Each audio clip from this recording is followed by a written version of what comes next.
Hey everybody, Dave Doberman Samuel here, Team Doberman, DobermanFitnessConcepts.com, and today we are reviewing a new coffee, Death Wish Coffee. It's a small company out of upstate New York, and according to the Huffington Post, they've listed all the different caffeinated, all the different coffees and their caffeine content. According to Huffington Post, Starbucks is around 20 milligrams of caffeine, and Death Wish coffee is around 54 milligrams of caffeine. That's per ounce. So Death Wish coffee is 2.5 times the caffeine content of Starbucks. I've tried other high caffeinated coffees before, and they've all tasted really bitter and just kind of disgusting. This one is pretty smooth. It's not going to taste like a Starbucks or anything like that, but it's a very smooth taste. It's a good coffee, and I like it. I like coffee as a pre-workout. So if you're taking a break from your regular pre-workout, this would be a good thing to try before your workout. Just a cup of this and you should be good to go. Okay, now that I got all this caffeine running through my veins and stuff, let's get to the topic at hand. Today we're going to talk about the calf training. Primarily we're going to talk about the gastrocnemius, the soleus, and the tibialis anterior. Those are three of the main muscles of the calves. The gastrocnemius is the larger muscle of the calf. That is primarily used with ankle flexion, raising up on the heel with the straight leg. The soleus does also work ankle flexion, raising up on the heel in a bent knee position. And the tibialis anterior works primarily when you're raising the front of your foot. And you get that kind of like where you would end up getting shin splints at.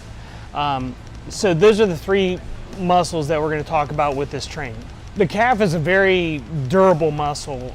You can train it 3-4 times a week. You can even go 7 days a week, but eventually you're going to want to take some time off just from overuse injuries, the possibility of an overuse injury. 3 to 4 times a week should be sufficient to grow the muscle.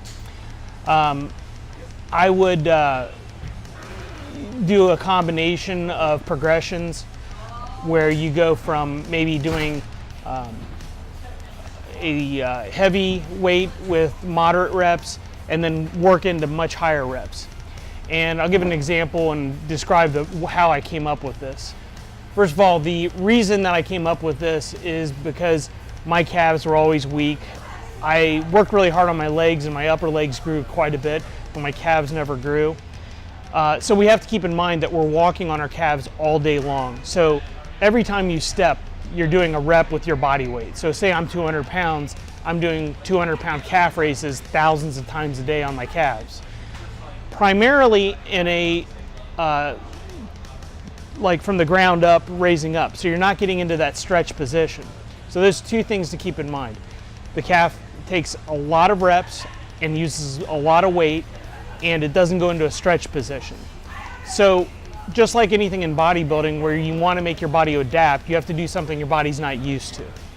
So in this situation, we need to do heavy weight, high reps, and bring the muscle through a full range of motion.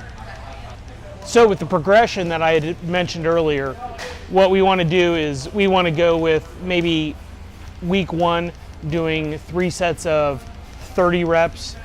Maybe the first 10 to 12 reps are full range of motion, and from there we're doing partial range in the stretch position. As we progress from there, maybe 4 sets doing the same thing.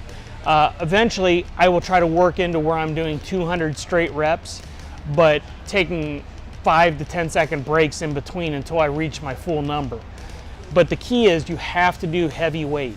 So not all your reps are going to be full range, no matter how you do this, if you're putting the right intensity into the workout.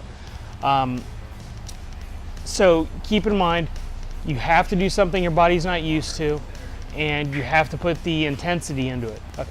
So keep in mind that you have to do something your body's not used to. That's like anything else in bodybuilding. You've got to make your body have to adapt.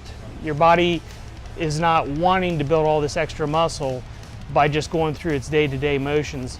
And if you're just doing the same thing as you're doing with walking, using 200 pounds, if that's your body weight, then it has no reason to try to change. All right, so if you have any comments, questions, or whatever, put them below. Please hit the subscribe button and the like button. Thanks.